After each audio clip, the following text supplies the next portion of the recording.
Elon Musk dan PayPal Mafia akan mengalahkan Freemason atau globalis cabal yang saat ini banyak dipercaya sebagai pengendali dunia oleh kaum yang percaya teori konspirasi. Cerita Illuminati, cerita Freemason, atau para kaum free thinker menjadi pujaan banyak yang percaya teori konspirasi yang mana katanya ada 150 orang dari keluarga tertentu yang menjadi pengendali dunia hingga saat ini. Sesungguhnya hal itu dulu semua itu ada benarnya. Sekarang berbeda jauh karena itu cerita Illuminati itu menjadi usang dan tidak relevan lagi dengan dunia shadow yang aslinya saat ini. Shadow banking, shadow country, puppet leader, dan banyak lagi yang didongengkan. Cerita gurita Illuminati saat ini adalah cerita usang. Bagi yang masih bercerita berputar-putar di kejayaan masa lalu yang seakan-akan sekarang masih berkuasa, mereka itu kemudian masih mempercayai juga bahwa Illuminati masih ada dan jadi pengendali dunia hingga saat ini. Bisa dipastikan tidurnya kurang nyenyak, gaulnya kurang banyak, kopinya kurang pahit, mainnya kurang jauh. Ekstrim ya, karena semua cerita tentang New World Order itu benar adanya, namun itu dulu. Sisi tahun 2000 sudah berbeda, sudah beda pemainnya, namun tujuannya tetap sama. Yang dipikirkan banyak penganut teori konspirasi masih Rockefeller, masih JP Morgan, masih Rothschild,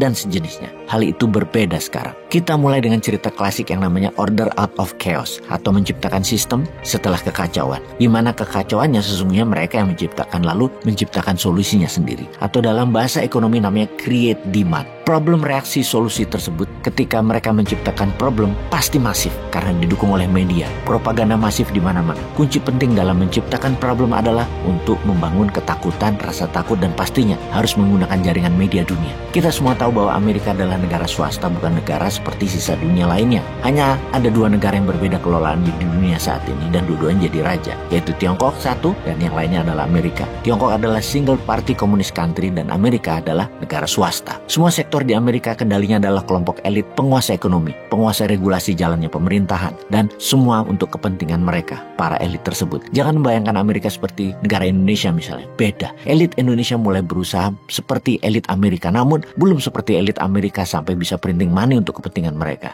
1000 kali lebih rumit dan lebih dalam elitnya Amerika dibanding elitnya Indonesia dalam pemerintahan. Walaupun begitu, elit Indonesia sudah mengendalikan mayoritas kebijakan hingga saat ini. Kita ke sejarah berdirinya Bank Sentral Amerika agar memahami dulu teori konspirasinya. Walaupun ini bukan teori konspirasi, inilah konspirasi beneran. Kita ke sejarah berdirinya Bank Sentral Amerika yang mana Amerika tidak punya bank sentral hingga tahun 1907. Kemudian strategi Order Out of Chaos, mereka mulai ciptakan problemnya dengan seorang kongres atau DPR di Amerika. Di masa itu mulai disuap oleh para elit dengan memberikan data bahwa ekonomi Amerika dalam bahaya besar.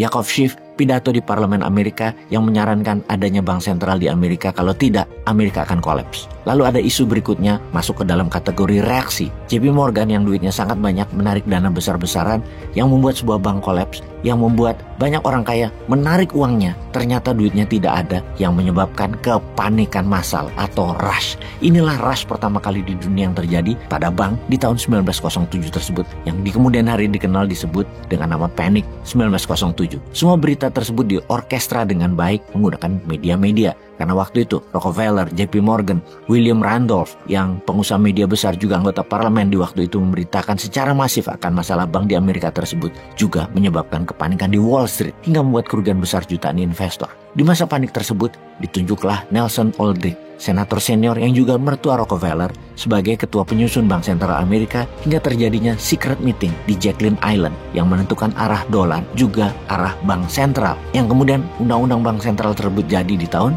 1913, Federal Reserve Act, yang mana isinya adalah pemilik bank sentral tersebut adalah 12 bank federal seperti New York Federal Reserve Bank atau New York Fed dan bank federal lainnya, yang di belakangnya alias pemiliknya adalah orang-orang seperti JP Morgan, Rockefeller, Goldman Sachs, Rothschild, dan sebagainya yang dikenal dengan 150 orang yang berpengaruh. Lalu untuk create demand, Perang Dunia Pertama di 1914 adalah 7 bulan setelah Federal Reserve berdiri, di mana cetak dolar dimainkan oleh para pengendali ekonomi dunia saham Wall Street tersebut. Tak ada perang dunia kalau tidak ada yang menciptakan. Perang itu bukan ujuk-ujuk, perang itu bukan tiba-tiba. Harus ada yang menciptakan dan ada yang diuntungkan. Sekarang kita lanjutkan. Sejarah Illuminati lama sudah berlalu. Masuklah periode pengerusakan lingkungan dan kesehatan dengan di belakangnya Big Pharma dan Giant High-Tech Company. Salah satu karya mereka adalah HAARP, The High Frequency Active Auroral Research Program, sebagai alat perubah cuaca yang menyebabkan banyak kerusakan alam yang ujung-ujungnya kebutuhan kendali akan pangan, lalu virus dengan vaksinnya. Pemaksaan diinjeksinya sesuatu di tubuh 3 miliar manusia yang setiap reaksinya berbeda-beda, namun diharapkan ada sesuatu yang mereka bisa pakai di kemudian hari, yang mana hal ini diorkestrakan juga dengan rapi. Mulai dari ketakutan luar biasa di tahun 2000 yang bertumbangan manusia di mana-mana, mayat di mana-mana, kuburan tidak cukup, dan media-media mainstream di Indonesia yang culun. Yang penting asal berita mulai menyebarkan ketakutan itu secara gratis. Dan inilah kegoblokan hakiki dunia media saat ini. Di dunia tanpa data jurnalis yang benar, percaya gambar-gambar dan berita internasional dari media besar dunia langsung disadur dan disebarkan. Jadi dunia chaos. Dan ordernya, solusinya adalah vaksin. Wis, cocok dah.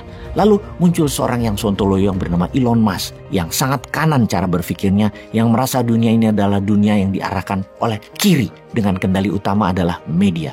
Agaknya Elon yang di berbagai media beritanya digerakkan dan tidak sesuai dengan maunya Elon, mulai gerah Elon itu dengan media utama dunia yang dipegang incumbent Bill Gates CS dan Bilderberg Gang.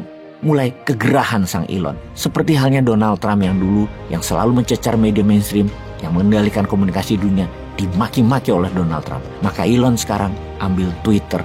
Walau harganya 3 kali lebih mahal dari valuasi 12 bilion dolar, diambil dengan harga 44 bilion dolar, Elon tidak peduli.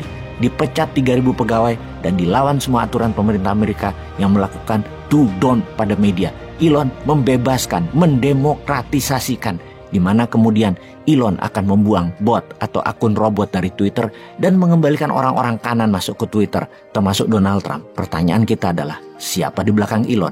Apakah Elon rebel, penantang Illuminati, atau dia Illuminati baru?